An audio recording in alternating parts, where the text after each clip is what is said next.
मैं ऐसा बच्चा हूँ जिसने क्लास 11 स्टार्ट किया, फिर मैं ट्रेजेक्ट्री लूज कर गया, तो मैं कैसे 12th को स्टार्ट करूँ? बहुत सिंपल है। तो मैं आपको पहले बताता हूँ कि करना कैसे चाहिए। लाइक से आपका आपका आपका अगर आपको एक्चुअली में मैथ्स में मज़ा करना है, कैलकुलस अच्छे से समझना है, तो ये जो 4-5 चैप्टर्स बताए इनको अच्छे से कर लो। मेरा 11th बर्बाद है, 12th तो और बड़ी चीज़ है, तो ये भी बर्बाद ही होगा। एक्चुअली अगर आप IIT JEE एडवांस का पेपर देखें या मेन का भी, what should be an ideal routine for a class 12th student? कभी आपने किसी टॉप रैंकर से बात करके ये जानने की कोशिश करी कि उसने ये सब चीज़ें कैसे टैकल करी? एक इंस्टीट्यूट की एक रील वायरल हुई थी कि उनके टॉपर्स जो 100 परसेंटाइलर थे वो थोड़े रोबोटिक तरीके से नाच रहे थे। तो दूसरे इंस्टीट्यूट के भी कई सारे आपको बच्चे मिल जाएंगे जो एडिटर का काम कर रहे हैं आजकल। जो कहीं अपने आप को एक्सप्रेस नहीं कर पा रहा है ना, उसको कमेंट सेक्शन बहुत बढ़िया तरीका मिल गया है। एक मेरे को क्वेश्चन जो स्ट्रक किया कि 6 से प्रिपरेशन शुरू करते हैं। मतलब चांद पे जाना भी है और पेट्रोल भी नहीं है। डीजल पेट्रोल पंप पे मिलने वाले पेट्रोल से चांद पे थोड़ा ना पहुंच सकते हैं। बच्चे को लगता है कि उसे फील आ गया, और अगर उसे रोटेशन का सवाल दे दो तो वो सारी फीलिंग्स है ना तुरंत दिल से निकल जाती है। तो बच्चे से केवल एक सिंपल सा सवाल पूछ करके उसे IIT या नीट की तैयारी की तरफ धकेल देते हैं। क्या तुम 8 घंटे पढ़ लोगे? Hello sir, hello. हम दोबारा डिस्कशन करने बैठ गए हैं जेई एस्पिरेंट्स के लिए। राइट। एंड अभी हम जिस टाइम पे बैठे हैं अप्रैल, ये शुभारंभ का या फिर रीस्टार्ट का टाइम होता है। राइट। तो अगर हम जेई की बात करें तो पहली बात तो कुछ बच्चे होंगे जो अब इस वर्ल्ड ऑफ जेई में क्लास 10th के बाद एंटर कर रहे होंगे, and this will be a very drastic change for them. वहीं कुछ बच्चे वो भी होंगे जो क्लास 11th के होंगे, जिनने एक साल इस जर्नी को जिया, कुछ गलतियां की होंगी, कुछ रियलाइजेशंस होंगी, and now they have the option to restart the JEE preparation. बहुत ट्रेंड्स चलते हैं 11th wasted and all, but I personally feel कि अब भी एक साल तो है ही लगभग। एंड एक सिंपल सी एनालॉजी है कि अगर रिपीटर वाला बच्चा एक साल में निकाल सकता है, तो ऐसा नहीं है कि आपका 11th वेस्ट हो गया तो आप नहीं निकाल सकते हो। अभी जेई की इंडस्ट्री में मैंने जो पिछले पूरे मार्च को जो ऑब्जर्व किया, वो मेजर जो सारी बस चल रही है वो चल रही है कोचिंग के अकॉर्डिंग। एंड कोचिंग में भी क्या है, अब कंफ्यूजन्स बहुत हो गई हैं। जैसे हम मेरे टाइम पे कोचिंग में बहुत डिफ्रेंशिएशंस होते थे, ये कोचिंग ऐसी है, यहाँ पे ये मिलता है, वहाँ पे ये मिलता है। आजकल कोचिंग का स्टार्टर पैक बहुत सिंपल हो गया है। कुछ टीचर्स जिनने बहुत अच्छी AIRs को पढ़ाया होता है, आपने भी पढ़ाया है, मटेरियल। एंड मुझे ऐसा पर्सनली फील लगता है कि बहुत ज़्यादा डिफ्रेंशिएट करना बच्चे के लिए मुश्किल होता है। और दूसरी चीज़ जिसके लिए मैंने आपको मेजरली इस कन्वर्सेशन के लिए बुलाया, वो ये है कि कोचिंग इम्पॉर्टेंट है, बट सब कुछ नहीं है IIT निकालने के लिए। तो जो दूसरे एस्पेक्ट हैं, जैसे practice, then routine, problem solving, JEE advance ऐसा एग्जामिनेशन हो गया, सबसे टफेस्ट एग्जामिनेशन है, बट उसकी पर्ची जेई मेन के बाद खुलती है। तो इस सारी एरियाज पे मैं आपसे पर्सनली डिस्कशन करना चाहता हूँ, rather than much hyped discussions जो ऑलरेडी हो रखे हैं। तो पहली बात तो कैसे हैं सर? मैं बहुत बढ़िया हूँ। आपके साथ काम करते करते मुझे बहुत अच्छा लगता है। और व्हेनेवर यू आस्क मी कि सर स्टूडेंट्स ये डिमांड कर रहे हैं, और एक genuine demand basically, and very rightly so that you pointed out कि 10th to 11th मूविंग में एक बहुत ही बड़ा जंप आएगा, लेवल ऑफ क्वेश्चंस के अंदर, लेवल ऑफ कंटेंट में, मैथ्स में, फिजिक्स में, केमिस्ट्री में बच्चों को एकदम से हो सकता है थोड़ा ओवरवेलमिंग सा लगे, है ना, स्टडी मटेरियल। तो वो उसको कुछ अपन बातें बता सकते हैं हियर यूजिंग योर प्लेटफॉर्म, कि वो थोड़ा समझ जाए, है ना, वो थोड़ा सा उसे हम चेता सकते हैं, थोड़ा सजग कर दें कि हाँ भाई देख, इस चीज़ का ध्यान रख लियो। तो हमेशा it's awesome talking to you and your entire team. Lovely, मतलब ऑलवेज। तो सर सबसे पहले ना दो कंडीशंस हमारे पास, दो स्टूडेंट्स हैं जिनको सबसे ज़्यादा अभी आपके एक्सपीरियंस की नीड है। एंड ऑब्वियसली एक्सपीरियंस में क्या होता है ना, बिकॉज अब जैसे मैं फॉर एग्जांपल 22 में ग्रेजुएट हुआ, मैंने कुछ सेट ऑफ बच्चे दिखे होंगे। आपके साथ सीन क्या है कि आप इतने साल से पढ़ा रहे हो, आपने जो ऑडियंस में बैठा हुआ जो भी एक टाइप ऑफ स्टूडेंट होगा ना, आपने उससे डील करा होगा, राइट? तो जैसे एक क्वेश्चन में सबसे पहले जो सबसे ज़्यादा मच इन डिमांड है कि अगर मैं ऐसा बच्चा हूँ जिसने क्लास 11 स्टार्ट किया, फिर मैं बाय अगस्त सितंबर ट्रेजेक्ट्री लूज कर गया, फिर मैंने बहुत सारे बैकलॉग्स डेवलप कर लिए, एंड मैंने क्लास 11th ऐसे क्लोज किया है कि मैं अगर टेस्ट देता हूँ क्लास 11th के तो 100 से अंदर मार्क्स आते हैं। हार्डली मेरा कोई एक चैप्टर जिसको मैं कंप्लीटेड चैप्टर बोलता हूँ। तो मैं कैसे 12th को स्टार्ट करूँ जिससे दो गोल्स मेरे अचीव हो जाएं, एक तो 12th वेस्ट ना हो, और दूसरा 11th का डैमेज जो है वो कंट्रोल होके रिपेयर हो सके। बहुत सिंपल है एक्चुअली, मेरे पॉइंट ऑफ व्यू से देखें, बस डिफ़िकल्ट टास्क ये रहता है बच्चे की साइड से, एग्जीक्यूशन वाला पार्ट है ना, एक डिसिप्लिन तरीके से। तो मैं आपको पहले बताता हूँ कि करना कैसे चाहिए, और उसमें भी अगर बच्चा गलती करता है, कई जगह बच्चा हर टाइम पे कुछ ना कुछ गलती करता है। हमारे देश की पॉपुलेशन इतनी ज़्यादा है कि हर बच्चा, आप एक रास्ता बता दो तो उस पर चल पाए, ऐसा संभव नहीं है हर एक बच्चे के लिए। तो फर्स्ट ऑफ ऑल बच्चे को आइडेंटिफाई करना चाहिए कि क्लास 12th के अंदर जो जो टॉपिक्स आने वाले हैं, जैसे मान लो मेरे केस में मान लेते हैं फंक्शन स्टार्ट करूंगा मैं 6 अप्रैल से। तो फंक्शन जब स्टार्ट करूंगा मैं, तो मैं बच्चे से कुछ एक्सपेक्ट करता हूँ, राइट? हर टीचर करता है। मैं अकेला नहीं हूँ, पूरे हिंदुस्तान में आईआईटी पढ़ाने वाला बहुत सारे बहुत अच्छे अच्छे टीचर्स हैं। दे ऑल एक्सपेक्ट कि बच्चा जो है कुछ कुछ चीज़ें जो है रेडी करके रखे, या कम से कम फ्रेश हो उसके दिमाग में। दीज थिंग्स आर लाइक से क्वाड्रेटिक है, आपका ट्रिग्नोमेट्री हो गया, आपका सीक्वेंस सीरीज हो गया, आपका स्ट्रेट लाइन हो गया, आपका सर्कल हो गया, और थोड़ा सा पीएनसी। ये सभी कुछ अगर आपका थोड़ा सा फ्रेश है तो आप फंक्शन को पढ़ने के लिए, फंक्शन को स्टार्ट करने के लिए you are in a good position. Otherwise क्या होता है मेरे भाई कि दिक्कत आती है, बच्चे का मन उछटने लगता है, क्योंकि बार बार वही बात आ जाएगी कि इसका ग्राफ ऐसे है, यहाँ पर हमने ये लाइन ड्रॉ करी, ये पैराबोला आया, यहाँ पर ये सीक्वेंस बन रहा है। देखो पैटर्न हर जगह आएगा, चाहे फंक्शन हो, चाहे इनवर्स ट्रिग्नोमेट्रिक फंक्शन हो, पीएनसी बेस्ड प्रॉब्लम फंक्शन में भी आते हैं। आपका छोटा मोटा स्ट्रेट लाइन सर्कल से आपका क्या स्केचिंग बहुत अच्छा हो जाता है, फंक्शन में काफ़ी ग्राफ आएंगे। और भी आपका क्वाड्रेटिक के अंदर भी हम काफ़ी ग्राफ पहले ही पढ़ाए थे, ट्रिग्नोमेट्री भी कर्व स्केचिंग है, पूरे ग्राफ ही है, तो आइडिया बहुत अच्छा रहता है। तो अगर आप चाहते हैं कि आपका काफ़ी कम कष्ट या पीड़ा के बिना ही आपका फंक्शन चैप्टर जो उसकी शुरुआत हो जाए, 12th का एक भारी भरकम चैप्टर मानते हैं फंक्शन को, because if you get to know functions very well you will be able to do good in calculus, right? नहीं तो आपको पहले ही मतलब वो ये ना कि सिर मुंडाते ओले पड़े, तो फिर आगे आपको मजा भी नहीं आने वाला है। सही बात, ठीक है। अगर आपको एक्चुअली में मैथ्स में मजा करना है, कैलकुलस अच्छे से समझना है, तो ये जो 4-5 चैप्टर्स बताए इनको अच्छे से कर लो। और तो मुझे लगता है कि मेरे ख्याल से बाकी सब सॉर्टेड है ना। बस बच्चा एक गड़बड़ ये करता है कि इन चैप्टर्स को जो मैंने आपको बताया, इन चैप्टर्स में प्लानिंग नहीं कर पाता ढंग से, स्ट्रक्चर तरीके से इस प्रॉब्लम को सॉल्व नहीं कर पाता, तो उसे लगता है कि विद इन 1 मंथ वो पूरा बैकलॉग खत्म कर ले, which is wrong, which is so wrong. मुझे लगता है बच्चे को एक अच्छे मेंटोर के साथ बैठना चाहिए, अपने ऑफलाइन के टीचर्स के साथ बैठना चाहिए कि फला फला मिस्टेक हो गई, पेरेंट्स को बता दे, गार्जियंस को बता दे। कई बच्चों के आपने देखा होगा, बड़े भाई, बड़े बहन, कजन, दूर का कोई ना कोई चाचा, मामा, फूफा, आईआईटी या इंजीनियरिंग, तो भाई इंजीनियर तो होगा। इंडिया में इंजीनियर नहीं होंगे और डॉक्टर नहीं होंगे तो होगा क्या भाई? अपन ने किया क्या है देश के लिए, मतलब विदेशों के लिए और दुनिया के लिए? इंजीनियर तो पैदा किए अपन ने। नासा के भी इंजीनियर अपने इंडिया से ही तो जाते हैं।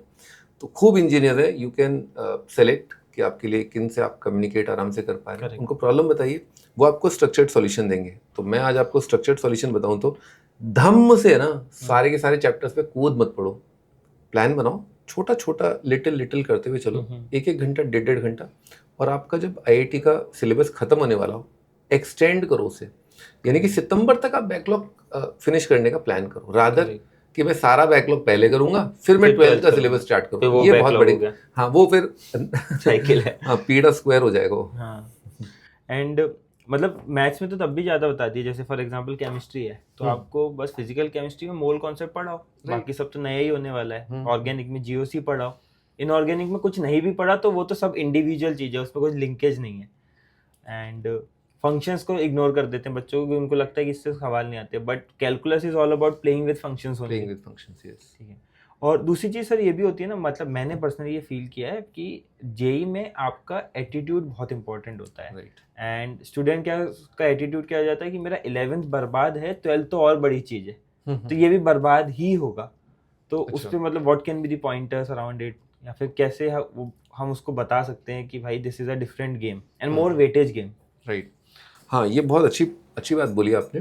एक्चुअली अगर आप IIT JEE एडवांस का पेपर देखें या मेन का भी, तो आप पाएंगे कि मैथ्स के अंदर जो IIT का सिलेबस है या वेटेज है वो 12th का ज़्यादा है, बट मोमेंटम बनता है बच्चे का IIT की प्रिपरेशन 11th के अंदर। अगर 11th में मोमेंटम ही नहीं बना तो आप 12th के हैवी वेटेज चैप्टर्स को अच्छे से आप कर ही नहीं पाओगे। मतलब आप कोशिश भी करोगे तो आप चिड़चिड़ा होगे और नहीं हो पाएगा। और ऐसा केवल मैथ्स में नहीं है मेरे भाई, है ना, फिजिक्स में भी है। मोमेंटम बनाना बहुत ज़रूरी है। तो मोमेंटम अगर नहीं भी बना मान लो किसी भी कारण से, तो अब आपको ये ध्यान रखना है कि आपका बोर्ड का एग्ज़ाम भी है ना। मेरी सबसे ज़्यादा हालत ख़राब इसलिए रहती थी 12th के अंदर क्योंकि मेरा बोर्ड का एग्ज़ाम भी था।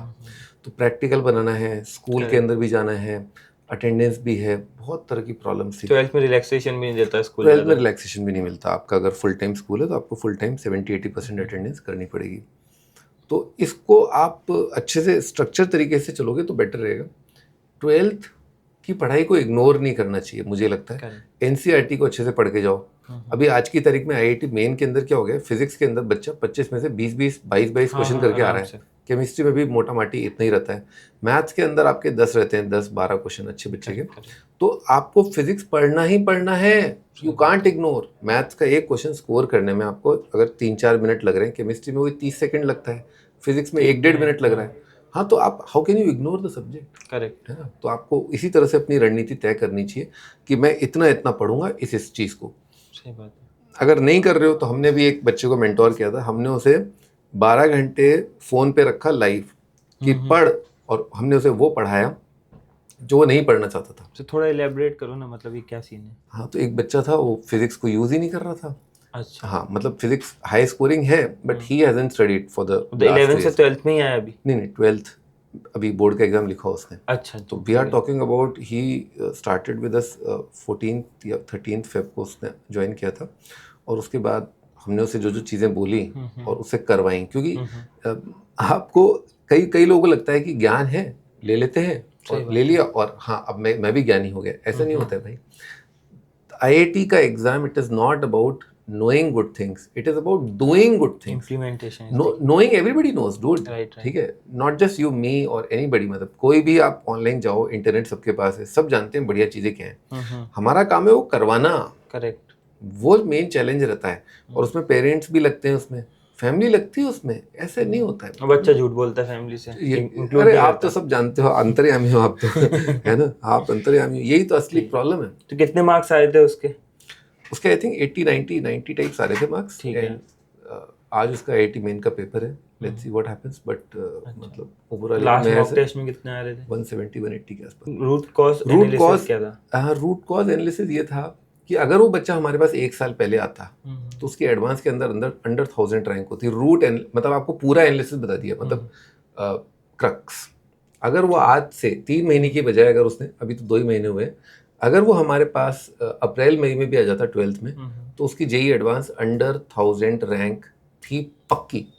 अभी तो मैं डिस्क्लोज नहीं कर सकता, पर उसकी इस बार भी हम कोशिश तो कर रहे हैं। ठीक है, कोशिश कर रहे हैं, पर ये गलती जल्दी पकड़ में आ जाए, गलती पे जल्दी वर्क करना स्टार्ट कर दें, वीकनेस पे जल्दी वर्क करना स्टार्ट कर दें, तो फिर आपकी मौजा ही मौजा है, मतलब आईआईटी के एग्जाम में। इसको समझ के मुझे क्या लग रहा है कि जो भी बच्चा था वो कैपेबल था to become an IITian, but जो मार्क्स आ रहे हैं वो दैट मीन्स कि वो कहीं ना कहीं तो फंसा हुआ था बेसिकली, एंड जिससे उसको शायद लग रहा हो कि मैं कैपेबल भी नहीं हूँ, क्योंकि 70 मार्क्स देख के कोई बच्चा नहीं सोच पाता कि मैं आईआईटीएन बन जाऊँ। तो यहाँ एक डिफरेंस हो गया पोटेंशियल में और अंडरस्टैंडिंग द पोटेंशियल में। मैं आपको 2-3 चीजें बताता हूँ। मान लो एक बच्चा से केमिस्ट्री पसंद है, ठीक है, तो कितने घंटे पढ़ता होगा? मतलब पढ़ते हैं को कितना ही पढ़ता है, आइडियली तो 130 पढ़ना चाहिए, बल्कि उससे भी कम पढ़ना चाहिए, बिकॉज चलो ठीक है। ऐसे आप थोड़ा सोच के देखो एक बार, बच्चा अगर केवल बच्चा केमिस्ट्री को पसंद करता है तो केमिस्ट्री कितनी देर पढ़ता होगा? 3-4 घंटे। Yes, dam right. यानी कि अगर किसी बच्चे को एक सब्जेक्ट पसंद आ जाता है ना, तो वो उसी सब्जेक्ट को पढ़ता है 3-4 घंटे, और उसकी टोटल स्टडी आवर्स भी 3-4 घंटे ही है। अच्छा, ये पॉइंट था, समझ गया। अगर मान लो कोई बच्चा है, उसे मैंने I made him fall in love, मैं भगवान नहीं हूँ, लेकिन आई ट्राई माई बेस्ट, मैं अपना लेवल बेस्ट ट्राई करता हूँ। I made him fall in love with 2 subject, उसके स्टडी आवर्स डबल हो गए मेरे भाई, उसके मार्क्स डबल हो गए। Correct, yes, that is the point. और थोड़ा एक इनिशियल बैरियर रहता है। आप ये सोचो कि मैं आऊँगा और उसे टेडी बियर दूंगा, चॉकलेट दूंगा और वो खुश हो जाएगी, और फिर आपका मतलब हैप्पी एंडिंग वाली स्टोरी हो जाएगी, लव स्टोरी हो जाएगी। ऐसा नहीं होता, it takes time. Correct, you give us time, we will give you marks. समझ गया। ये मतलब इसे एक बहुत अच्छा ये भी आया है कि आप मतलब एक सब्जेक्ट के प्रति आपका प्यार हो सकता है, ठीक है, बट वो अकेले क्वालिफाइंग पैरामीटर नहीं है, आपको 3 प्यार तो करने ही पड़ेंगे। 2 तो मिनिमम, 2 तो मिनिमम करने ही पड़ेंगे। वो 2 के बाद फिर तीसरे को संभालना पड़ता है, संभालना पड़ेगा, उसको इग्नोर नहीं कर सकते, वो सब देखना पड़ता है। मतलब इस पे और डाइव करते हैं सर। जैसे बेसिकली क्या होता है कि 12th में ना एक साथ से बहुत सारी रिस्पॉन्सिबिलिटीज आ जाती हैं, जैसे हमने डिस्कस भी किया है कि जेईई मेन का एग्जाम भी आ गया, फिर बोर्ड्स भी आ गए, प्रैक्टिकल्स भी आ गया, और फिर ना मतलब स्यूडो 1 ईयर होता है हमारे पास, क्योंकि अभी अप्रैल में बैठे हैं, आइडियली तो नवंबर से पहले सिलेबस खत्म हो जाना चाहिए।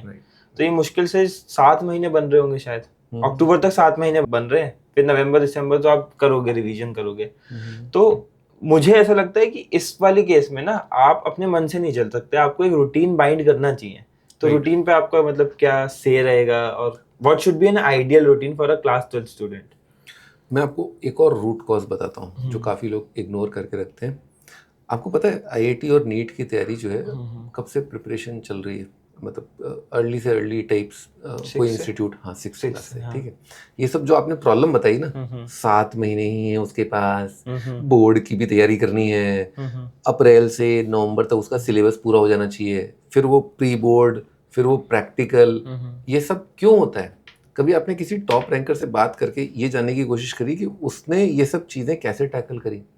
वो 10th क्लास से पढ़ रहा है, वो 9th क्लास से पढ़ रहा है, तो उसे उसके पास टाइम है।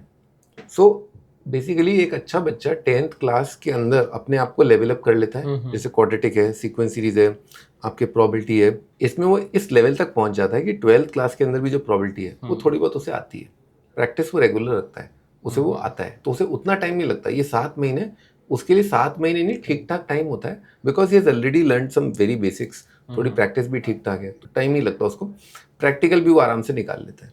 प्रॉब्लम उसके साथ आती है जो अनप्रिपेयर्ड है, जिसने 10th में ये सारे जो चैप्टर्स हैं आपके जो 12th में आते हैं या जो फाउंडेशन सेट करते हैं, वहाँ दिक्कत जाती है। पर फिर भी अगर आप जैसे स्ट्रक्चर की बात कर रहे हो, तो हर किसी का भाई मेरे अपना प्लान होता है, ठीक है, नहीं क्या भाई, टेम्पलेट नहीं फॉलो कर सकते। हाँ, किसी का बैकलॉग बन ही गया है तो अब उसका अलग तरीके से प्लान जाएगा।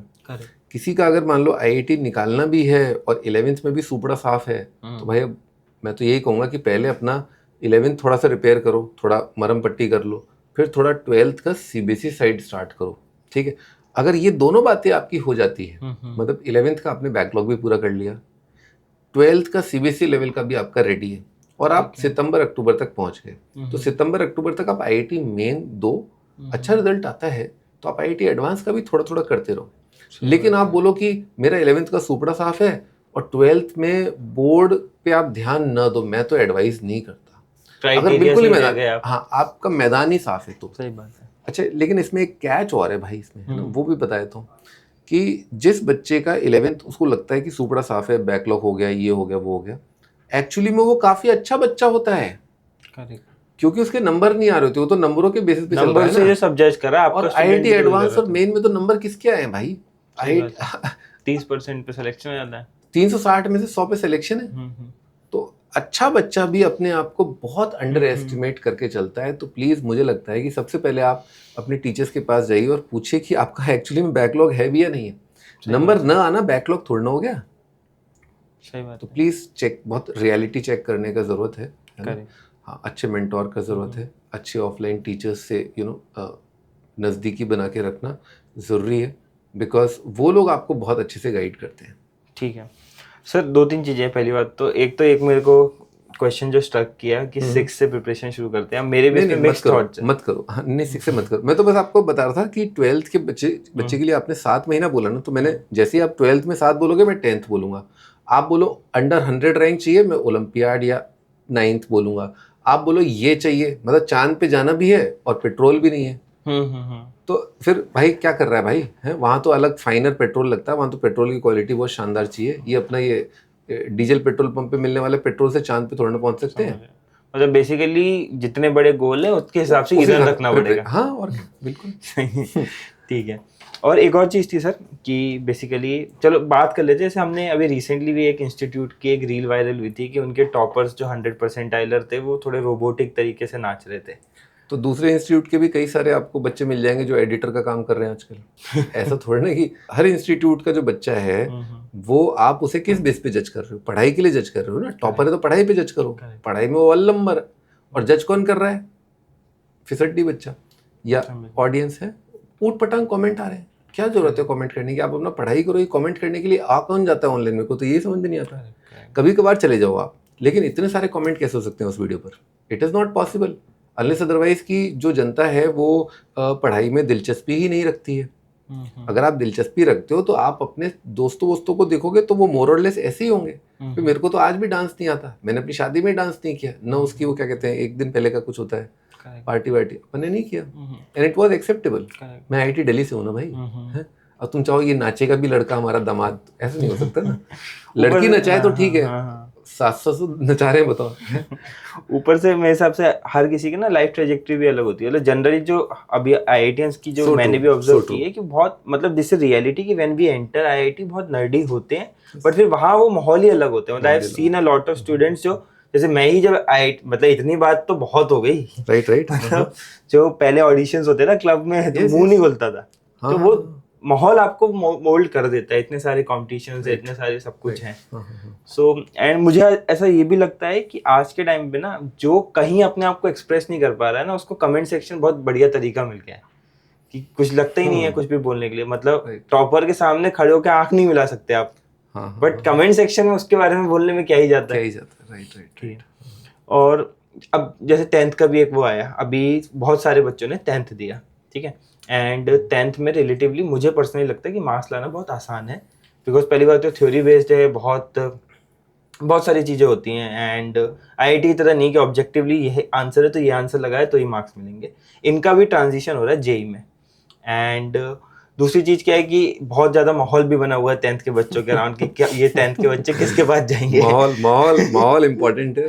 तो अब माहौल में क्या हो गया ना, जो इनकी मुझे पर्सनली लगता है, मैं इनको मेरे चैनल पे भी बहुत सारे वीडियोस इसलिए डाल रहा हूँ कि जो प्री प्लानिंग होनी चाहिए थी IIT में घुसने के लिए वो हुई नहीं। मतलब अभी आपको किसी ने चेकलिस्ट नहीं दी। सही बात है कि क्या JEE की प्रिपरेशन में वो है, ये वो नहीं है कि आपने वन शॉट देखा और खत्म चैप्टर।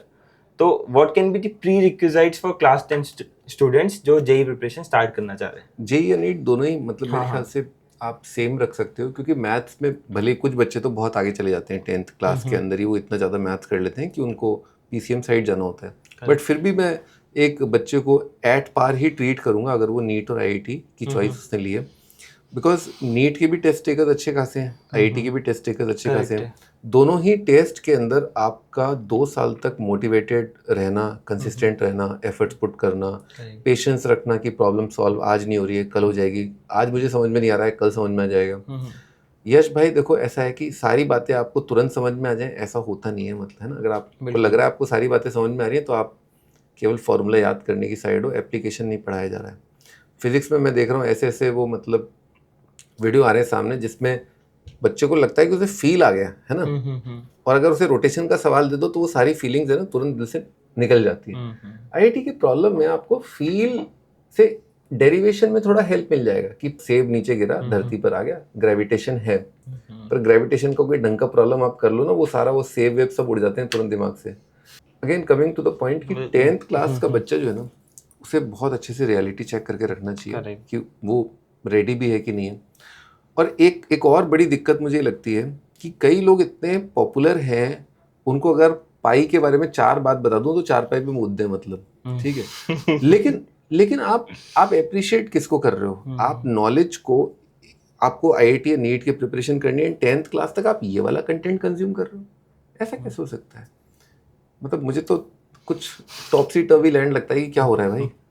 ठीक है, मुझे भी ऐसे ही लगता है, मैं भी बच्चों को यही बताता हूँ कि 10th तक ठीक है, अब रैशनली सोचना शुरू कर दो। मतलब it's all about rational thinking. मतलब बहुत बार मतलब बच्चों को भी लोग बैश करते हैं कि आप बहुत ज्यादा टीचर्स के लिए इमोशनल एंड ऑल, बट उनकी एज है, but now is the time कि अब करियर बनाने का टाइम है, अब इमोशनल होने का टाइम नहीं है। बिकॉज कितने भी ज्यादा इमोशनल आप टीचर के लिए होगे, पहले तो अपने माँ बाप के लिए इमोशनल बनो, तो उनका अभी बहुत एफर्ट्स, रिसोर्सेस, पैसा और स्ट्रेस भी होने वाला है उन्हें, तो बेटर है कि आप हर चीज को रैशनली एसेस करो। मुझे इस रैशनल चीज़ में एक याद आई चीज़ कि कई बार क्या है, बच्चों से ये सवाल पूछा जाता है, जैसे 10th क्लास तक बच्चा खूब मस्ती कर रहा है, लेकिन बोर्ड में मार्क्स बहुत अच्छे आ गए क्योंकि उसका नेचर अब काफ़ी चेंज हो चुका है, काफ़ी लीनिएंट मार्किंग हो चुकी है, तो बच्चे से केवल एक सिंपल सा सवाल पूछ करके उसे IIT या नीट की तैयारी की तरफ धकेल देते हैं कि क्या तुम 8 घंटे पढ़ लोगे, डेली 8 घंटे पढ़ लोगे, इतनी मेहनत कर लोगे? तो बच्चा सोचता है यार अभी तक तो मैं मस्ती कर रहा था, लेकिन अब मैं पढ़ूंगा। शायद उसने 5-10 सेकेंड ही लिया सोचने में, सही बात है, कि वो 8 घंटे पढ़ लेगा, 10 घंटे पढ़ लेगा, जबकि ऐसा हो नहीं पाता। आप अपना नेचर इतना जल्दी नहीं चेंज कर सकते ना। करेक्ट। तो मुझे लगता है कि बच्चे को है ना एक ठीक ठाक समय लेना चाहिए डिसाइड करने में कि क्या वो ये कर सकता है। और मुझे तो लगता है कि चलो तुम आईआईटी की कोचिंग ज्वाइन ही मत करो, तुम तो पहला चैप्टर मैथ्स का, पहला चैप्टर फिजिक्स का, पहला चैप्टर केमिस्ट्री का उठा के एक बार देख लो 11th क्लास का, और थोड़ा हेल्प चाहिए तो हेल्प भी ले लो, ऑनलाइन काफ़ी सारे लेक्चर्स अवेलेबल हैं, हाँ वीडियोस वगैरह अवेलेबल हैं, फ्री में अवेलेबल हैं, और उनको समझ लो और आईआईटी के सवाल एक बार लगा लो, एक एक चैप्टर बस, एक फिजिक्स, एक केमिस्ट्री, एक मैथ्स का, आपको तुरंत दूध का दूध पानी का पानी समझ में आ जाएगा। और ये भी ध्यान रखना इसमें टाइम लिमिट बहुत जरूरी है। बच्चा क्या करता है भाई सीबीएसई में 15 चैप्टर है, 12 जितने भी होंगे मतलब 12th में या 11th में, तो वो सोचता है कि इसको महीने भर में बांटना है। ऐसा नहीं है। आईआईटी मेन का कंटेंट और ज़्यादा है, आप आईआईटी की तैयारी तो एनसीईआरटी से कर ही नहीं सकते। तो आपको जितने नंबर ऑफ क्वेश्चंस करने एक चैप्टर के, वो आपको एक पर्टिकुलर टाइम में फिनिश करने हैं, नहीं किया तो बैकलॉग हो जाएगा, और वो अपन डिस्कशन वहीं पर आ जाएगा वापस, बैकलॉग, तो फिर वो साइकिल शुरू हो जाएगी। दूसरा मुझे ये भी लगता है कि मतलब ऐसा नहीं है कि आप बहुत ब्रिलियंट बच्चे हो तो ही आप आईआईटी जा सकते हो, आप प्रोग्रेसिव इंप्रूवमेंट करके कंसिस्टेंटली लगे रहो एंड तक तो कर लोगे क्रैक। जैसे मैं एक एग्जांपल देता हूँ, मेरी कोचिंग में एक स्टूडेंट था, मतलब थ्रू आउट दी मतलब लाइफ अच्छा खासा ब्रिलियंट था, बट उसकी एक ही गंदी आदत थी कि ओवर कॉन्फिडेंस के चक्कर में कभी टेस्ट नहीं देता था। तो ऐसे आप प्रॉब्लम प्रैक्टिस का क्या करोगे जब आपको पता ही नहीं कि वो 75 क्वेश्चन कितने टाइम में करना है। तो मतलब इट्स अ प्रोसेस, मतलब basically why there are mentors, why there are teachers, मतलब क्यों एक सिलेबस ही तो है उसको पढ़ के क्वेश्चन सॉल्व करने। ये पूरा जो मार्केट बना है स्ट्रेटेजी एंड इसका, ये इसलिए बना है क्योंकि वो एग्जाम का अप्रोच भी बहुत इंपॉर्टेंट है। राइट। और सर वो जो क्वेश्चन है मैं फिर से उसको मतलब लेके आता हूँ कि मैं जेई प्रिपरेशन स्टार्ट करूँ अप्रैल में, उससे पहले मेरे पास क्या क्या फिक्स होना चाहिए या फिर क्या क्या मेरे पास रहना चाहिए ताकि शायद वो क्लास 11th स्मूथली निकल जाए। मुझे लगता है सबसे इम्पोर्टेंट है ना इसमें पेरेंट्स का सपोर्ट लगता है इसमें। अगर आप आईआईटी की प्रिपरेशन, नीट की प्रिपरेशन में आ रहे हो क्लास 11th के अंदर, पहले बैठ के अपने पेरेंट्स से बात कर लो एक बार कि भाई इसमें तो जोर लगेगा भाई। तो बच्चे का हैप्पी रहना, बच्चे का मेंटल पीस इरिस्पेक्टिव जो मार्क्स उसके आ रहे हैं मॉक टेस्ट के अंदर, वो बहुत इंपॉर्टेंट है। अगर वो पीस ऑफ माइंड लूज कर देगा ना, तो मुझे नहीं लगता it's worth it even trying. ठीक है, पीस ऑफ माइंड होना बहुत ज़रूरी है। नंबर कम ज़्यादा होते रहते हैं, और मैं तो यहाँ तक कहूँगा कि पेरेंट्स को है ना, मतलब केवल मेंटल पीस के बारे में नहीं, ओवरऑल थोड़ा सा फिजिकल हेल्थ के बारे में सोचना चाहिए, क्योंकि बच्चा बहुत तेज़ी से ग्रो कर रहा है आपका। भाई 16-17 में तो हाइट अपन देखें अपने टाइम पे, मेरी भी हाइट 15-16-17 साल में ही काफ़ी ज़्यादा बड़ी थी, तो मैं बहुत पतला था उस टाइम पे, और अभी मैं पतला हूँ। लेकिन उस टाइम पे आपका जो डाइट है उसका बहुत ध्यान रखना है। बच्चा क्या है, कभी कभी बढ़ती उम्र है लेकिन खा कम रहा है, खाने पीने का पूरा ध्यान रखना है, केला खाना है ना, और भी कई फ्रूट्स, जो भी मतलब डेटा मतलब ये डाइट बैलेंस होना चाहिए। तो पेरेंट्स को स्पेशली इस चीज़ में तो बहुत इंपॉर्टेंट रोल निभाना चाहिए। मेडिटेशन भी करे थोड़ा सा, है ना, थोड़ा सा वॉक करे, थोड़ा पाचन की तरफ भी ध्यान दे, है ना, क्योंकि ये सब चीज़ें थोड़ा हेल्थ का ध्यान रखेगा ना, तो मुझे लगता है आईआईटी के अंदर कम से कम 1 महीना तो वो बचा लेगा। मतलब उसे एडिशनल अपने कंपटीशन से 1 महीना ज़्यादा वो पढ़ाई कर सकता है, just because of health, mental health, physical health. तो इन चीज़ों को काफ़ी इग्नोर किया गया हमारी सोसाइटी के अंदर।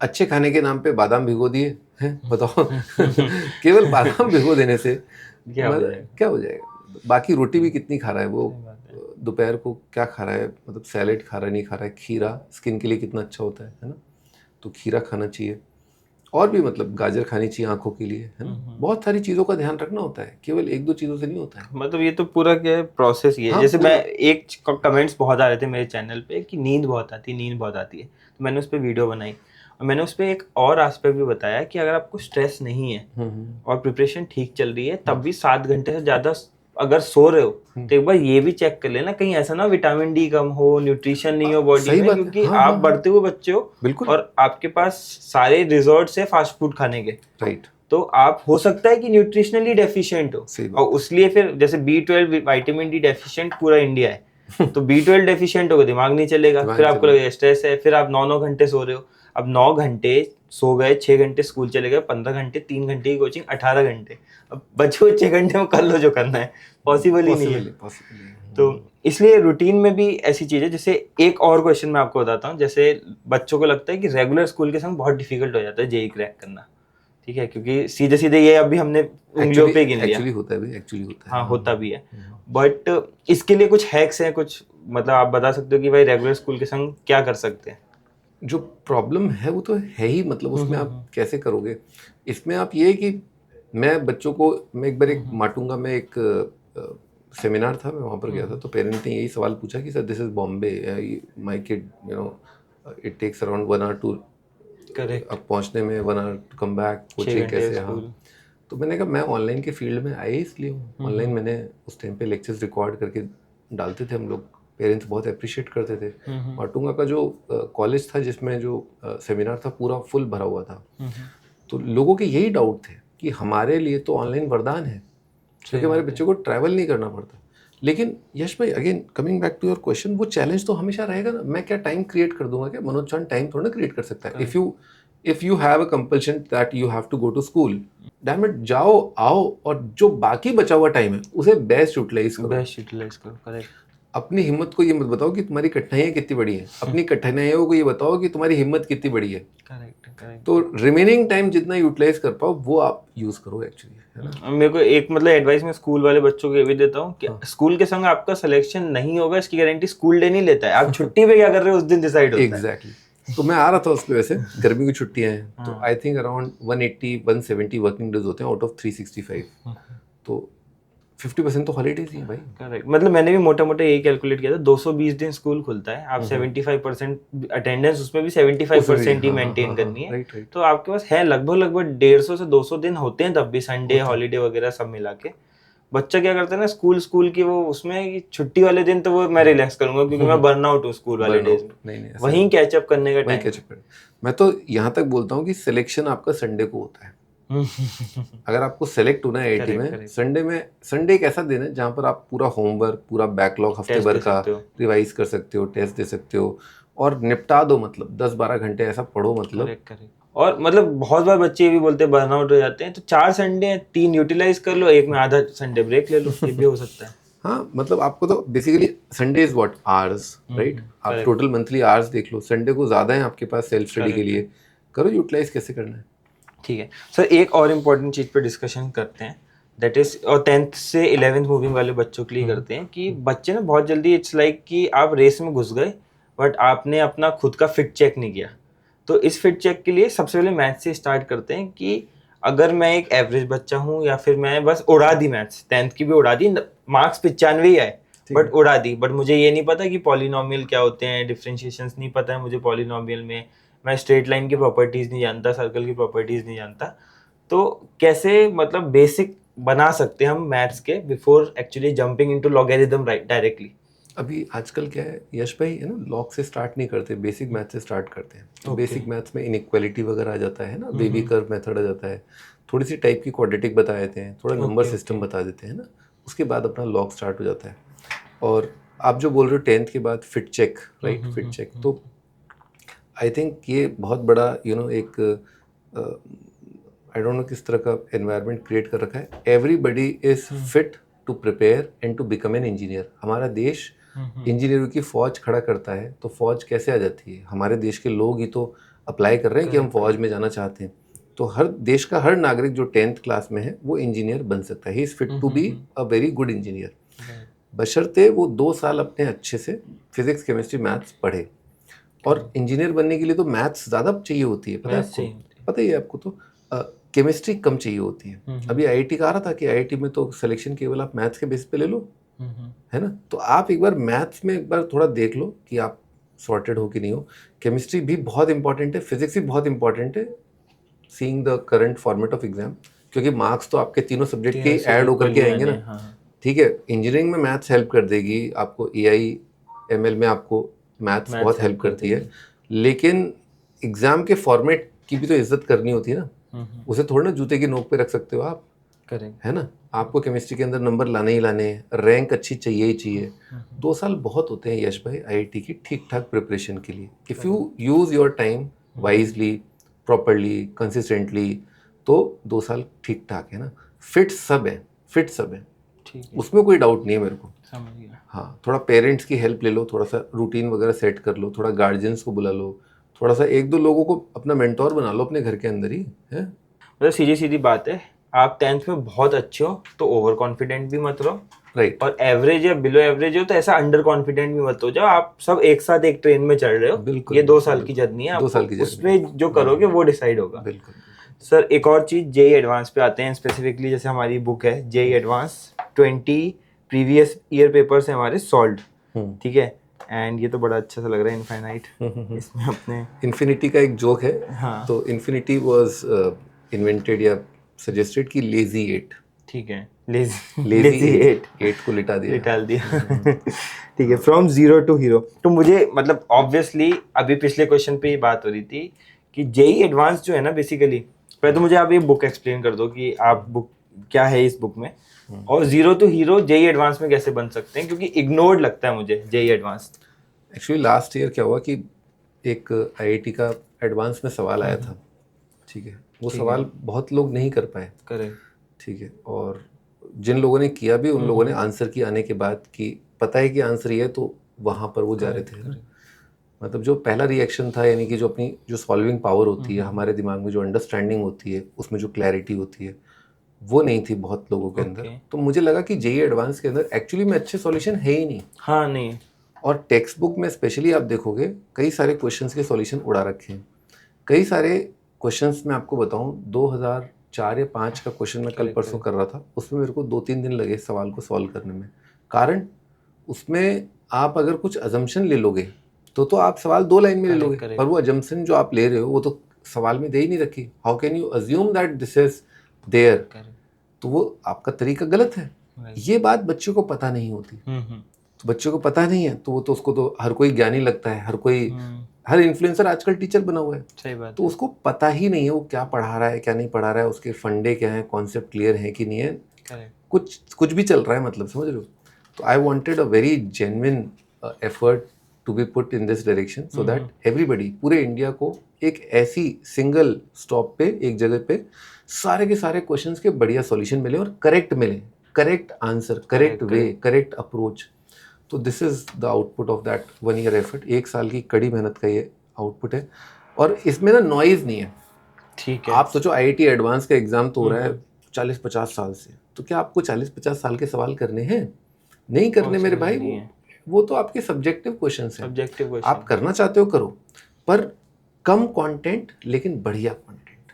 सर सॉल्यूशंस पे जो आप बता रहे थे ना, अब मैं आपको बताता हूँ, मैंने ये मेरे जेईई एडवांस के टाइम पे भी किया है, और बुक्स में तो मैंने बहुत देखा है। बुक्स वाले का सिंपल सीन है, वो स्टार्ट करना है, एंड में आंसर लाना है।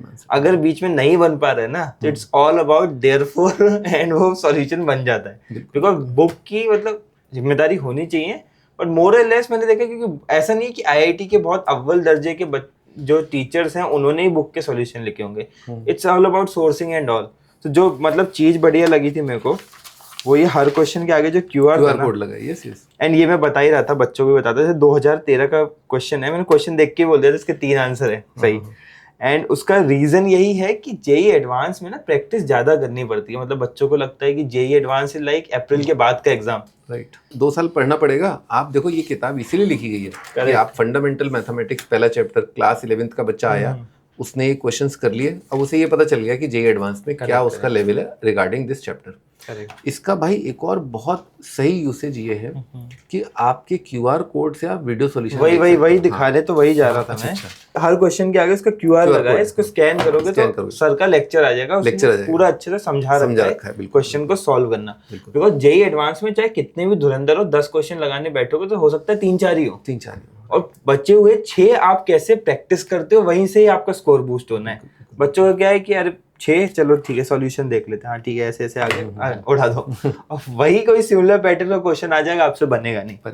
तो दिस इज रियली मतलब गुड। ये कंसाइज बहुत है। इसमें ना बच्चा बहुत ही लिमिटेड नंबर ऑफ क्वेश्चन कर रहा है, लेकिन उसके दिमाग में देखो, आप लिमिटेड, अगर आप बहुत ज्यादा करोगे ना तो आप सीखोगे कम, अगर आप कम चीजें करोगे तो आप सीखोगे ज्यादा।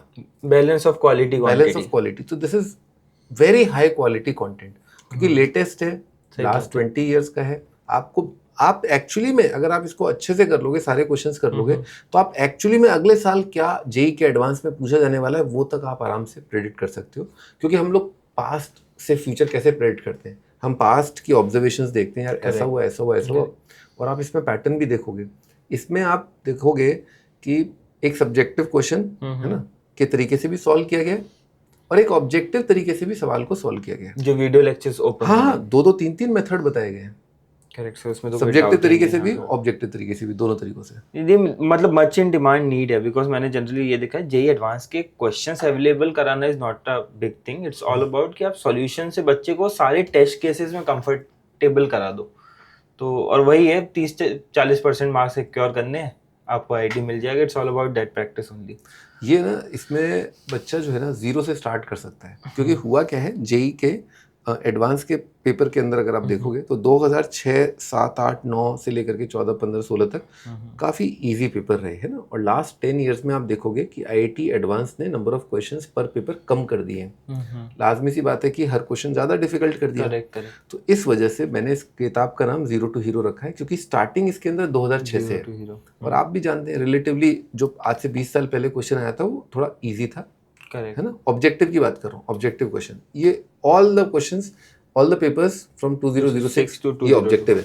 हाँ, 2016 के बाद it was more about selective question, but typical question. Yes, ठीक है सर। एक और चीज मुझे आप बताओ, आप मतलब करेक्ट भी करना, क्यों पिछले 2-3 साल से ट्रेंड ये हो गया है कि जेई एडवांस एग्जामिनेशन बहुत बैक सीट ले लेता है स्पेसिफिकली ऑनलाइन एजुकेशन में, और पूरी तरह जो बात होती रहती है वो जेई मेन एग्जाम की होती है। जैसे मैंने जब प्रिपरेशन की तो जेई मेन एग्जाम पे नहीं होता था इतना फोकस हमारा, तो पहले टेस्ट में ही फाड़ दी थी बिल्कुल ढंग से। लॉक का पहला टेस्ट हुआ था 100 मार्क्स का, 10-10 मार्क्स आ रहे थे बच्चे की, पहला टेस्ट ही सर हो गया, लो ये आएगा तो एग्जाम में। अभी मुझे लगता है कि बहुत सैलाना चलता है जेई मेन के अराउंड, और जेई एडवांस पे क्योंकि शायद व्यूज ज्यादा नहीं आते इसलिए ज्यादा बात नहीं होती। बट इज दिस राइट और रॉन्ग? गलत है, सरासर गलत है, इसमें तो कोई डाउट नहीं। मुझे लगता है कि बच्चा आईआईटी एडवांस की प्रिपरेशन क्या आईआईटी मेन के सेकंड शिफ्ट के बाद करेगा क्या? ऐसे होगा क्या सिलेक्शन है? ऐसे करोगे आप सिलेक्शन? 1 महीने के अंदर होगा है। जेई एडवांस के मेरे जो बच्चे हैं तो जेई एडवांस का मॉक टेस्ट आपका 11th का बच्चा है तो जून से स्टार्ट हो जाता है। 6 घंटे देने शुरू कर, हाँ 6 घंटे हम देते हैं, बिल्कुल 6 घंटे हम देते हैं। 12th का बच्चा है तो डेफिनेटली वो तो आते ही आएगा, क्योंकि 11th में वो कर ही चुका है, तो क्यों नहीं करेगा, पहले महीने से करेगा वो तो। वही मैं इनको बताता हूँ कि चलो गलती से मान लो कि तुमने दिमाग को डेवलप कर लिया एडवांस को क्रैक करने के लिए, बट जो पेपर 2 में बैठोगे 3 घंटे घिसने के बाद तो आपसे सॉल्व ही नहीं होगा, आपको नींद आ जाएगी या फिर इतना स्ट्रेस हो जाएगा। 6 घंटे की ट्रेनिंग भी बहुत इंपॉर्टेंट है when you are at 16-17 as.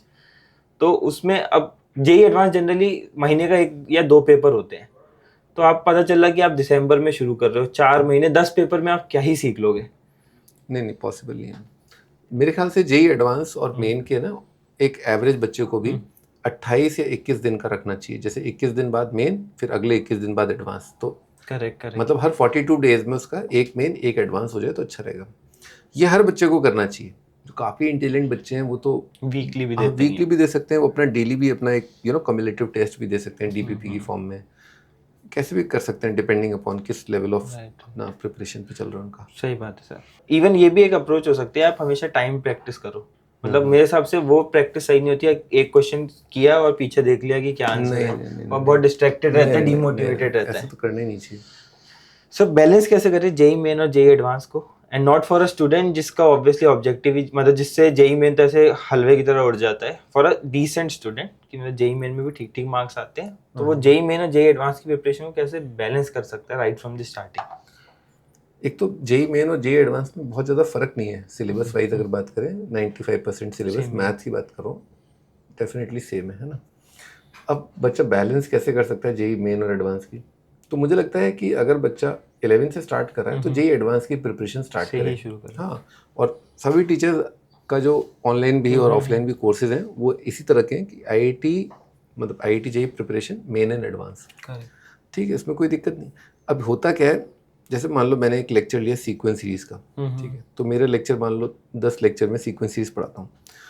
ये ज़रूरी नहीं है ट्रू हो, थोड़ा सा इधर उधर प्लस माइनस है, पर मोटा माटी आपको समझ में आ जाएगा। तो पहले 4-5 लेक्चर्स तक तो आपका मेन चलता है, क्योंकि इंट्रोडक्शन है, एपी है, जीपी है, एचपी है, कुछ एक आध क्वेश्चन आपके एडवांस के आएंगे अरिथमेटिक प्रोग्रेशन के, पर वो इतने डिफिकल्ट नहीं होंगे।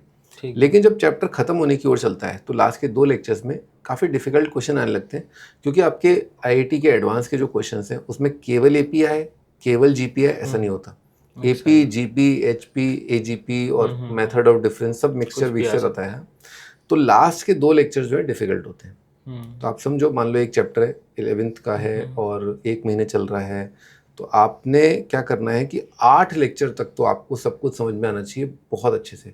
लास्ट के 2 न भी आए, आज नहीं आए, चलेगा, कोई दिक्कत नहीं है। कारण हर किसी को जेईई एडवांस लेवल तक पहुंचने की आवश्यकता नहीं होती हर एक चैप्टर में, लेकिन आपको एक एवरेज लेवल ज़रूर मेंटेन करना है हर एक चैप्टर में। समझ गया। तो इस बात को अगर आपने ध्यान में रख लिया, और कुछ एक आपके जो होता है ना कि मेरे को ये बहुत पसंद है, मेरे को चॉकलेट पसंद है, मुझे खीर बहुत पसंद है, स्वीट डिश बहुत पसंद है, तो आपको कुछ कुछ चीज़ें तो आपको एडवांस लेवल करनी होंगी, और कुछ कुछ चीज़ें भी आपकी आईआईटी मेन तक भी अगर हैं तो बढ़िया है। मोटा माटी आप मतलब मान लो कि 70-80% आपका सिलेबस आईआईटी मेन लेवल तक कवर होना चाहिए, ठीक है, और 30-40% कम से कम आईआईटी एडवांस का आपका होना चाहिए, है ना, समझ गए आप। 70% तो सारा कंटेंट होना ही चाहिए, उसकी प्रैक्टिस भी आईआईटी मेन लेवल की होनी चाहिए, और आपके सिलेबस का 50% आपका जेईई एडवांस तक का होना चाहिए। करेक्ट। यहाँ तक अगर आपने अचीव कर लिया तो मैं बोलता हूँ कि कोई बैकलॉग नहीं है आपका, 0 बैकलॉग है। सही बात है। आप समझे, 70% चैप्टर्स को मैं बोल रहा हूँ, कोई दिक्कत नहीं है, बढ़िया चल रही है आपकी गाड़ी, ठीक है। बच्चा क्या करता है, बच्चा इसी उधेड़-बुन में रहता है कि मैं तो पूरा चैप्टर नहीं कर पाया। सही आप बात है। कोई दिक्कत नहीं मेरे भाई, पूरा चैप्टर करने की जरूरत नहीं है।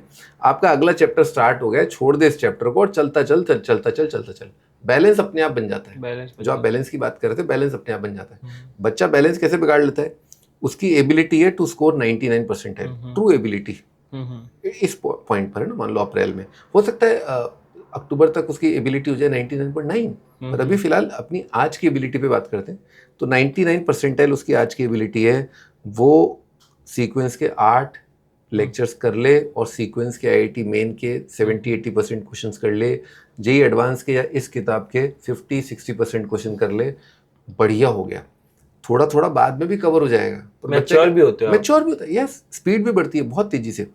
लेकिन अगर वो चाहे कि भाई नहीं मैं तो ये पूरा करके ही अगले चैप्टर पे जाऊंगा, तो अगला चैप्टर वीक हो जाता है और ये चेंज चलती जाती है। ये माइंडसेट तो पेपर में भी गलत है, फिर तो आप एक क्वेश्चन पे बैठे रहोगे। बिल्कुल बिल्कुल, यही तो बात है। हाँ, तो मतलब बैलेंस नहीं है, सीक्वेंशियल लेवल अप है, यस, ठीक है। जहाँ जितना मैक्स लेवल अप कर सकते हो वहाँ कर लो। और ये मैच्योरिटी वाला पॉइंट स्टूडेंट समझते नहीं है। मैंने बहुत सारे बच्चे देखे हैं, मतलब जो बहुत इमेच्योर थे, बट जैसे जैसे प्रिपरेशन में आए ना, क्योंकि आपका ब्रेन भी बहुत पावरफुल मशीन है, उसने डॉट्स कनेक्ट कर रहा है वो पीछे, ठीक है। मतलब आपको मैकेनिक्स समझ नहीं आई थी, बट इलेक्ट्रोडायनेमिक्स में जब उसका इम्प्लीमेंटेशन हो गया कि मैग्नेटिक फील्ड में आपके चार्ज वार्ज डाल दिया, उसमें मैकेनिक्स भी लगने लगी, तो आप डॉट्स कनेक्ट करने लगते हो।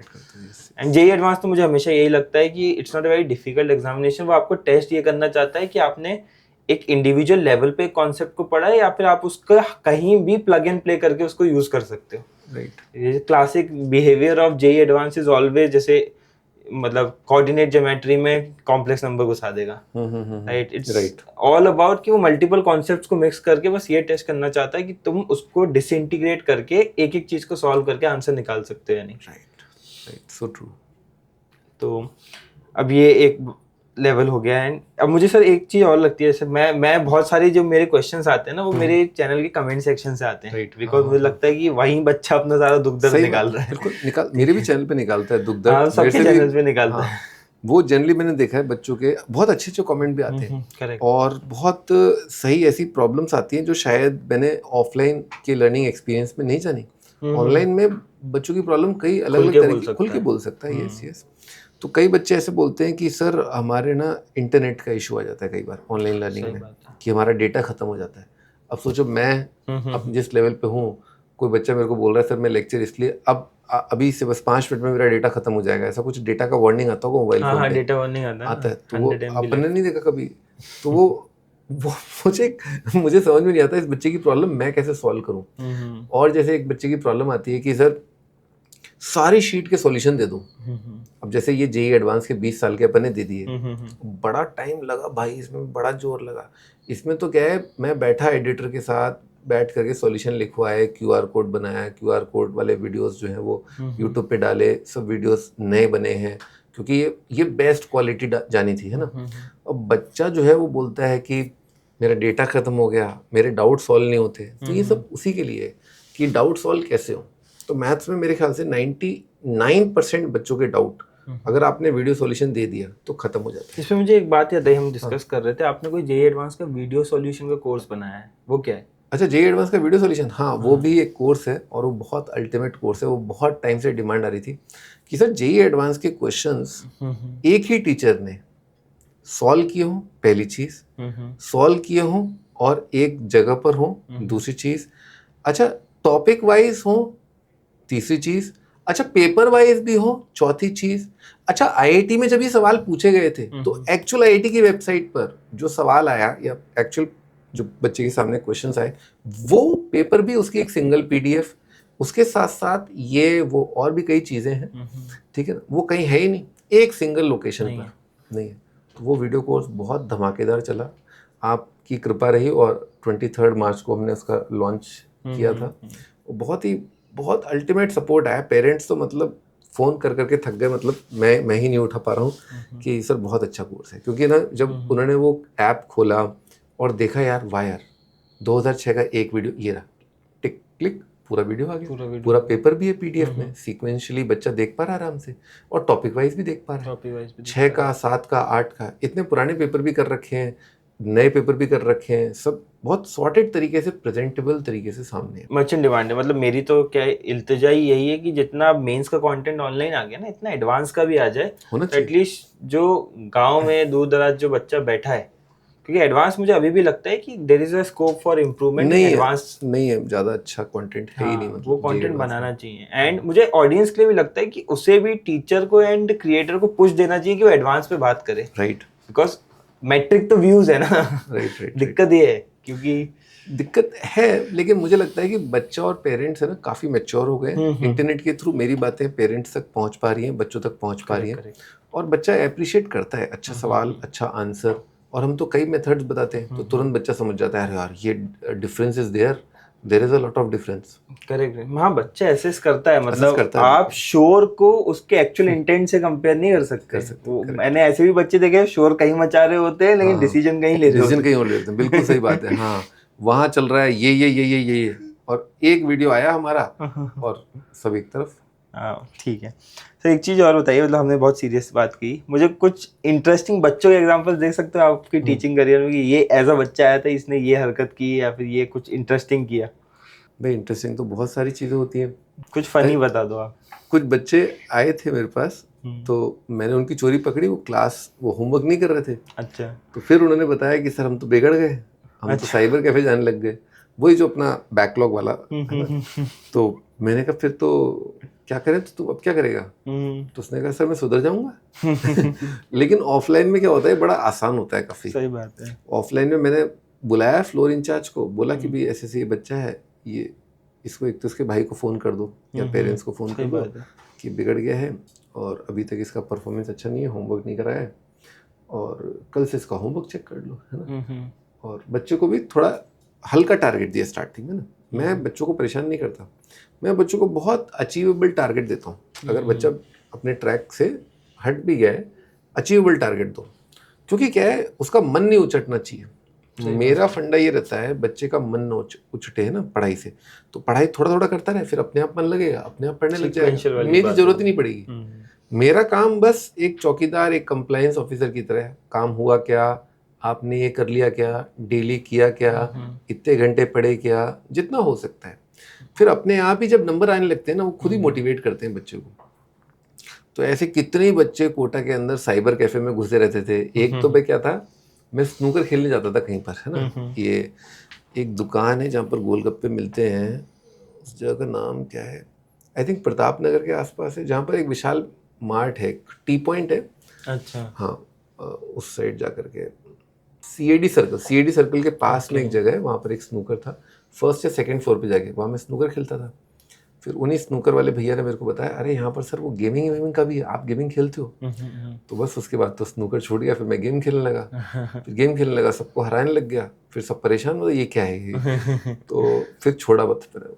तो काफ़ी बच्चों को मैंने वहाँ पर देखा कि साइबर कैफे में आके ऑलमोस्ट जेईई एस्पिरेंट्स और नीट एस्पिरेंट्स 2007 में मैं कोटा था ना, तो उस टाइम पे चलता था ये गेम खेलने का, जॉयस्टिक वाला गेम, जॉयस्टिक वाले नहीं बोले, वही कंप्यूटर गेम्स चलते थे, सॉलिटेयर, काउंटर स्ट्राइक। अच्छा, सॉलिटेयर तो लड़कियां खेलती हैं। तो ये काउंटर स्ट्राइक और इस तरह गेम्स, काउंटर, सीएसगो yes, हाँ। CS:GO का IIT में तो बहुत माहौल रहता था, बहुत माहौल था उस टाइम, रात रात भर बैठ के। रात भर, हाँ। हमारे टाइम पे बहुत माहौल था CS:GO, फिर थोड़ा BGMI, PUBG भी आ गया। BGM भी आ गया, हाँ। CS:GO मतलब ऐसा था कि CS:GO वाले PUBG वाले की कोई औकात समझते नहीं थे, तुम क्या गेम खेल रहे हो, असली गेम तो CS:GO है। हाँ। मैं एज ऑफ एम्पायर से स्टार्ट किया था। अच्छा मतलब आपने गेमिंग की है ढंग से। गेमिंग की है, ठीक ठाक की है। ठीक है सर, अभी 11th-12th पे बहुत बात हुई कि जो 11th में आया 12th पे आया, अभी इसमें अब प्रिपरेशन तो 6 से स्टार्ट हो जाती है, बट मुझे एक 10th भी एक फंडामेंटल ईयर लगता है। आप वो मुर्गे की एक टांग पकड़ के बैठ गए हो आप बेसिकली ना। 6th नहीं था मेरे भाई वो। आपने जैसे बोला ना एक शब्द कि 12th के बच्चे के पास 7 महीने, तो मैंने उसके लिए बोला था कि 10th से कर ले थोड़ा सा प्रिपेयर, तो थोड़ा प्रेशर, हाँ, मैं उस पे थोड़ा सा आ रहा था। डिस्ट्रीब्यूट। अच्छा उस पे ही यार मैं ये बोल रहा था कि चल मतलब जो हाँ। होराइजन ऑफ प्रिपरेशन है generally starts from class 6 and फिर 12th खत्म होके भी होता है। हाँ, तो इसमें हम बहुत सारी बात 11th-12th की कर ली, बट एक फंडामेंटल ईयर की बात नहीं की है क्लास 10th। हाँ। क्योंकि क्लास 10th के बहुत सारे टॉपिक्स ऐसे भी हैं जो आगे आपको मिलने ही वाले हैं। ठीक है, आपने ऑप्टिक्स पढ़ा होता है क्लास 10th में भी, सही बात है, और वही पूरा एक यूनिट बन जाएगा। बिल्कुल। ठीक है, तो क्लास 10th को कैसे करना चाहिए जो बच्चे 10th में हो, जिनको ऐसा लगे कि चलो बेसिकली बहुत समय है 10th में। राइट। ठीक है, एग्जाम का नेचर भी ऐसा हो गया कि आप शुरू हो जाओ जनवरी से, सब बिल्कुल खत्म कर दो, खत्म, नेस्तनाबूद कर दोगे। तो तो मतलब समय को यूटिलाइज ही कर ले और थोड़ी फ्रिक्शन कम हो जाए उसकी जेई के टाइम पे। सही बात है। मैं तो कहता हूँ कि जेई की बात क्यों करते हो आप? तो जो कंटेंट आपके सामने है ना, 10th का मैथ्स है, जैसे मैं हमेशा बोलता हूँ कि अगर आपने आईआईटी की प्रिपरेशन स्टार्ट करी है तो अच्छे से करो। अगर आप 10th में हो तो 10th की मैथ्स जो है उसको अच्छे से समझ लो। अब जैसे 10th में पहला चैप्टर है रियल नंबर है ना, अब आप रैशनल नंबर को अच्छे से समझ लो। सही बात है। फिर रैशनल नंबर और इरेशनल नंबर अलग अलग होते हैं, उनमें क्या अंतर है लोगों को पता ही नहीं है। बहुत ऐसे वीडियोस मैंने देखे, क्या हो रहा है आप समझ रहे हो नहीं समझ रहे हो, जान पा रहे हो नहीं जान पा रहे हो, क्या क्या गलत है क्या सही है। तो आप पहले अच्छे से समझ लो 10th क्लास को। जिसने अच्छे से 10th समझ ली, थोड़े से देखो एग्जाम्पलर देखो कर लो, है ना। एनसीईआरटी की बहुत अच्छा रिसोर्स है, उसमें ऑब्जेक्टिव क्वेश्चन होते हैं। एक दो और किताबें आप R D Sharma, R S Agarwal कुछ उठा लो। हाँ, तो आप कर लो एक दो किताबें, आपका मैथ्स अच्छा हो जाएगा, आपका फाउंडेशन सेट हो जाएगा। जिस मैथ से भाग करके आप बायो लेने जा रहे हो, वो बायो स्ट्रीम जो है उसमें फिजिक्स का टीचर पहली चीज आते ही पहले 2 महीने बेसिक मैथ्स है, जिससे आप भाग रहे थे वो सबसे पहले आपके मुंह पे थप्पड़ मारेगा। केमिस्ट्री में भी नीडेड ही है। केमिस्ट्री में, अरे फिजिकल केमिस्ट्री तो बिना ग्राफ के हो ही नहीं सकता। तो मुझे लगता है कि 10th में आपके पास टाइम है, तो टाइम है तो आप एक्स्ट्रा किताबें कर लो, आप रेफरेंस बुक कर लो।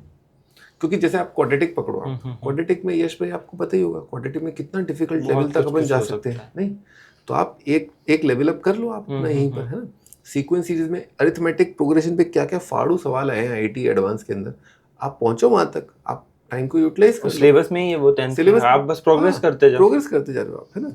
और आपका प्रोबेबिलिटी है, प्रोबेबिलिटी में आप लेवल अप कर लो अपना, इन सब चीज़ों में लेवल अप कर लो। अगर आप बायो स्ट्रीम में जाना चाहते हो तो आप बायोलॉजी के अंदर अपना लेवल अप कर लो, साइंस में घुसते जाओ आप। हाँ, केमिस्ट्री में जा रहे हो 2n² की जगह एसपीडीएफ पे आ जाओ आप।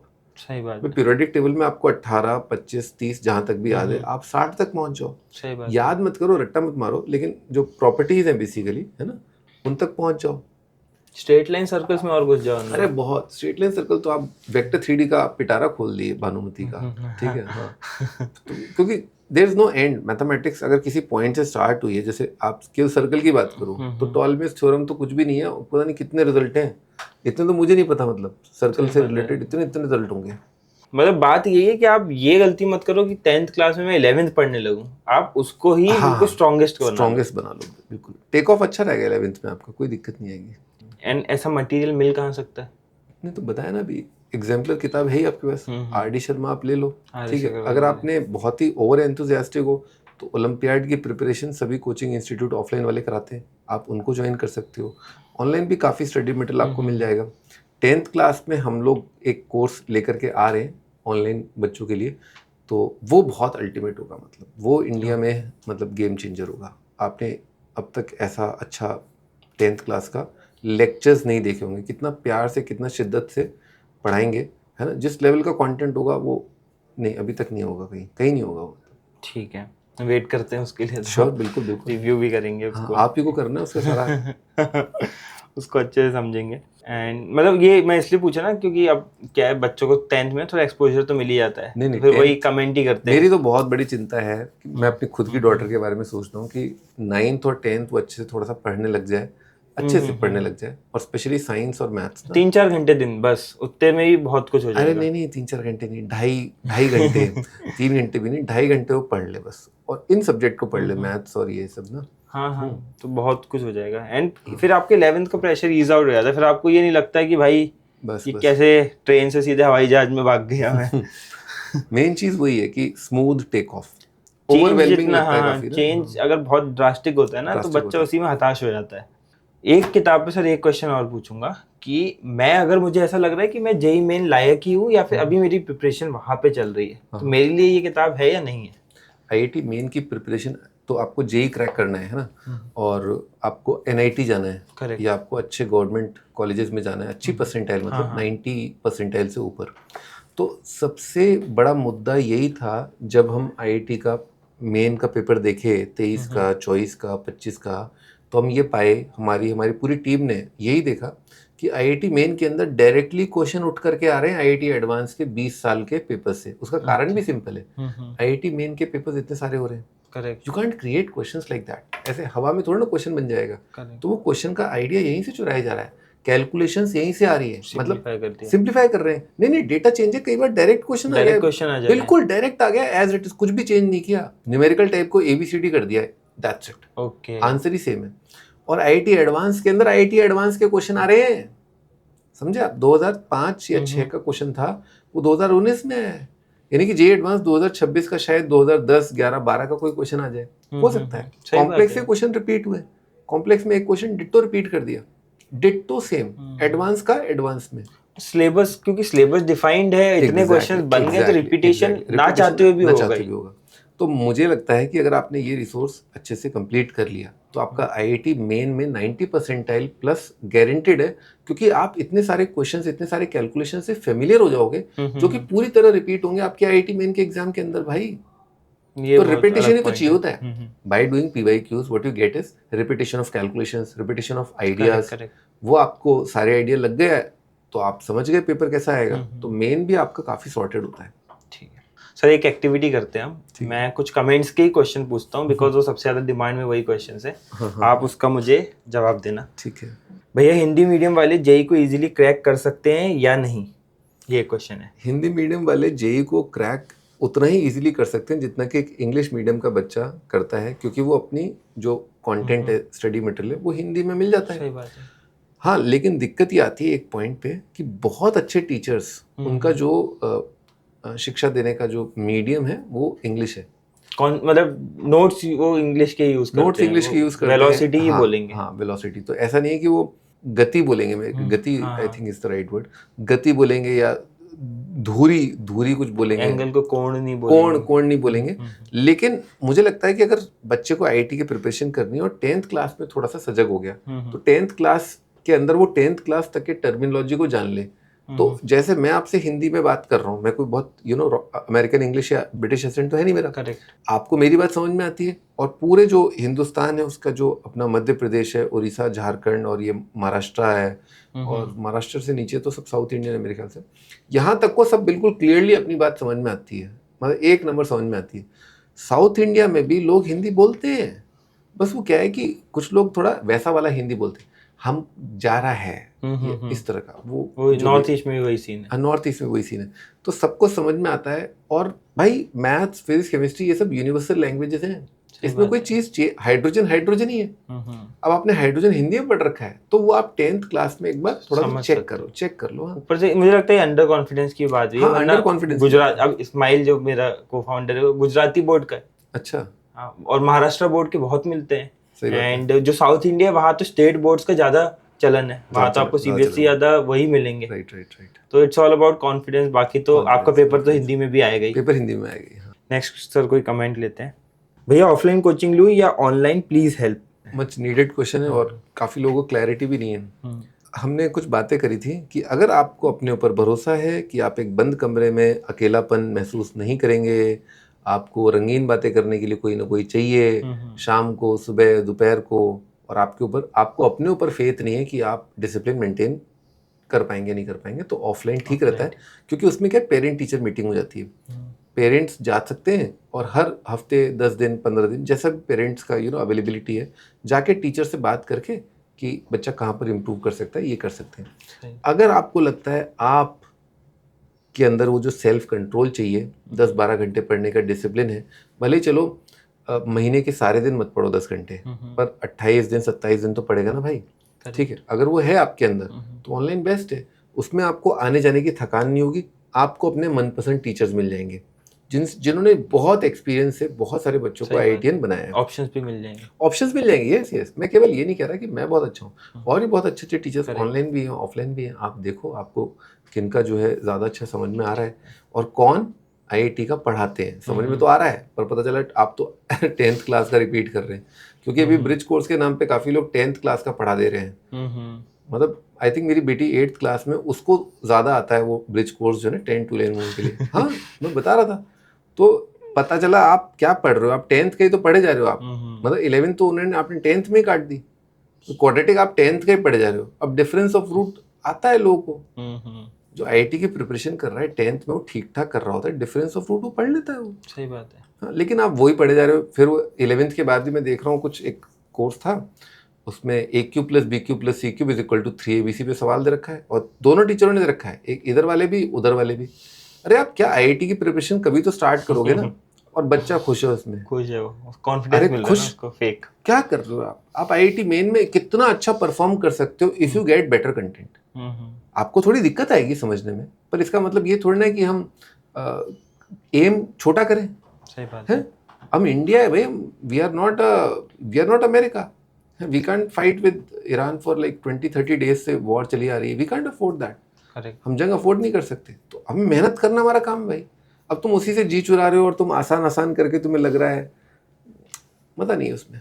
मुझे तो ऐसा लगता है आपको कंटेंट की क्वालिटी को इवेल्युएट करना है, बहुत इंपॉर्टेंट तो है। उसका तरीका भी यही है, आप PYQ लगा लो। बिल्कुल। जिस एग्जाम के लिए पढ़ रहे हो उसके ही क्वेश्चंस लगा लो। दूध का दूध, पानी का पानी।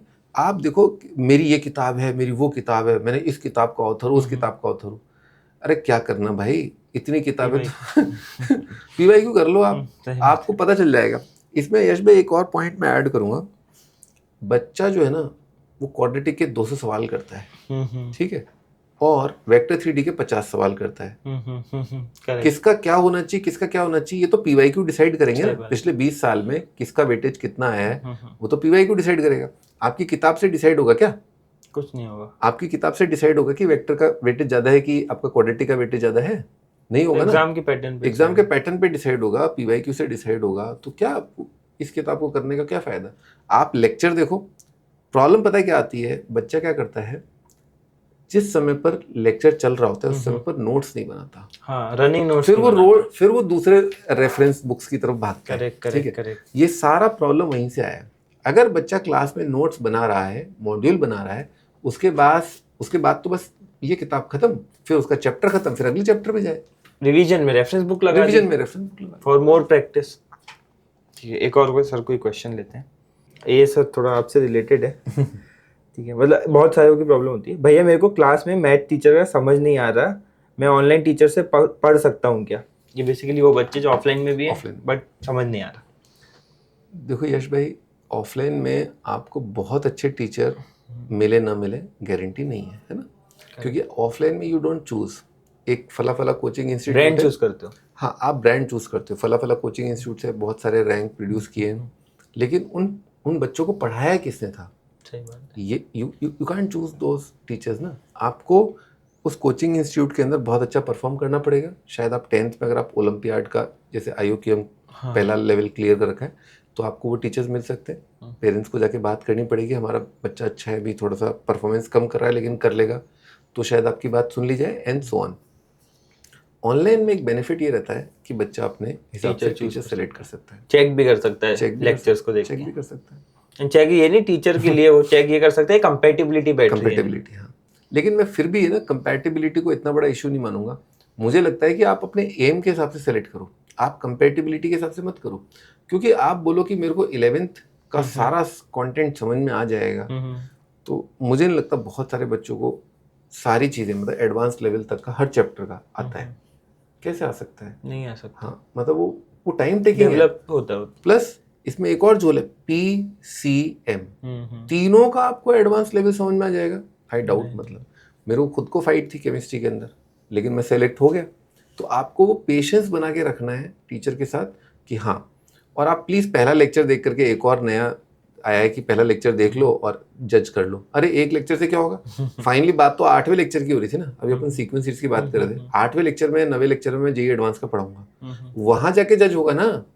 अरिथमेटिक प्रोग्रेशन से जज होगा क्या? वो तो 10th का चैप्टर है, वो तो सबको समझ में आता है। बट सर फिर डिसीजन तो आज लेना है, अब सारा देख भी नहीं सकते, फिर उसमें क्या किया जाए? अब भाई मेरी बात मानो तो फिर आप तो मुझे ही ज्वाइन करो, है ना, और ज़्यादा दिमाग मत लगाओ, लेट मत करना, बस मैं तो ये कहूँगा, है ना। डिसीजन आप ले सकते हो, लेट मत करना। लेट करना थोड़ा ज़्यादा नुकसान हो जाता है।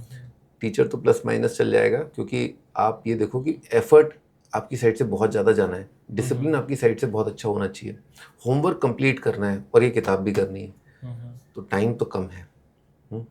अगर आप 5-10 दिन में ये डिसीजन ले सकते हो तो अपने आसपास लोगों से पूछ लो। हाँ, है ना? पूछना भी एक अच्छा ऑप्शन हो सकता है। नहीं, हमारे जितना जो वीडियो सॉल्यूशन है, जो मैंने अपनी सारी शीटों के वीडियो सॉल्यूशन बना रखे हैं, इतना किसी का नहीं है पूरे इंडिया में। इतना ये PYQ का ये सब पूरे इंडिया में किसी का नहीं है। वीडियो कोर्स जो आप बोल रहे थे, टॉपिक वाइज भी पेपर वाइज भी किसी का नहीं है। और सुनो, 2005 और 4 की बात नहीं हुई थी अपनी, अपनी नहीं ठहरी थी कि 5 और 4 का भी दूंगा, पर मैंने दिया, और अब 3 का भी रिकॉर्ड करूंगा, कल संडे है, ठीक है। तो वो ज़्यादा से ज़्यादा मटेरियल में बच्चों को दे पा रहा हूँ, क्यों? हाँ, डेडिकेशन। हाँ। ठीक है सर, और क्वेश्चंस लेते हैं। ठीक है, ये भी बहुत बड़ा है, मैं समराइज कर लेता हूँ।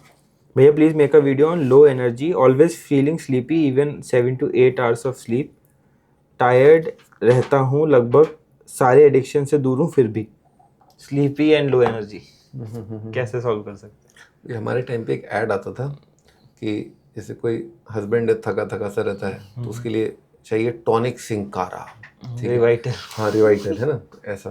तो टॉनिक हर तरह का आता है, हर किसी के लिए अपना अपना टॉनिक आता है। मुझे लगता है बच्चे को, है ना, मतलब लो एनर्जी वाली चीज़ तो शायद स्लीप से सॉर्ट आउट हो सकती है, या कोई अगर या कोई डेफिशिएंसी होगी।